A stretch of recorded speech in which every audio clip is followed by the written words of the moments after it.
ഐക്യരാഷ്ട്രസഭാ സുരക്ഷാ സമിതിയിൽ ഭാരതത്തിന് സ്ഥിരാംഗത്വം ലഭിക്കുന്നത് അതീവ പ്രാധാന്യമുള്ളതെന്ന് ഫിൻലൻഡ് പ്രസിഡന്റ് അലക്സാണ്ടർ സ്റ്റബ്ബ്. യൂറോപ്യൻ യൂണിയനും ഭാരതവുമായി രൂപീകരിച്ച വ്യാപാര കരാറും നിർണായകമാണ്. മാറുന്ന ലോകത്തിന്റെ ദിശ നിർണ്ണയിക്കുന്നത് ഭാരതവും ഗ്ലോബൽ സൗത്തിലെ സൗഹൃദ രാജ്യങ്ങളുമാണെന്നും ഫിൻലാൻഡ് പ്രസിഡന്റ് ഡൽഹിയിൽ പ്രധാനമന്ത്രി നരേന്ദ്രമോദിക്കൊപ്പം നടത്തിയ വാർത്താസമ്മേളനത്തിൽ വ്യക്തമാക്കി.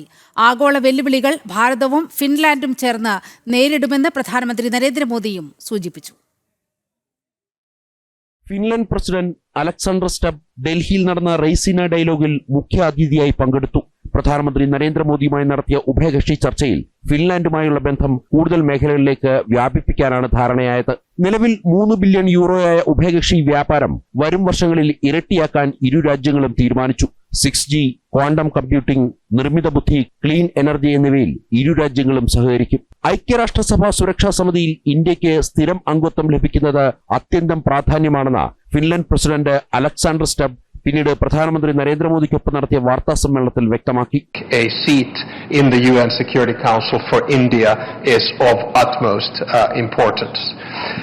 We of course also discussed today the relationship between India and the EU, and I have to say that the trade agreement and the strategic partnership that was forged just a little while back between the EU and India is of great significance. ആഗോള വെല്ലുവിളികൾ ഇന്ത്യയും ഫിൻലാൻഡും ചേർന്ന് നേരിടുമെന്ന് പ്രധാനമന്ത്രി നരേന്ദ്രമോദിയും സൂചിപ്പിച്ചു.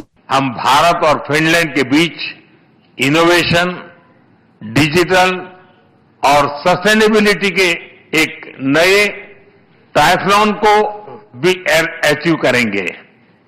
आइए Bharat Finland के इस फ्यूचरिस्टिक पार्टनरशिप में एक नए सुनहरे अध्याय की शुरुआत करें.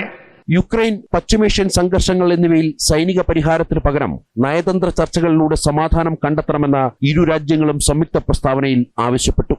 ജനം, ഡൽഹി.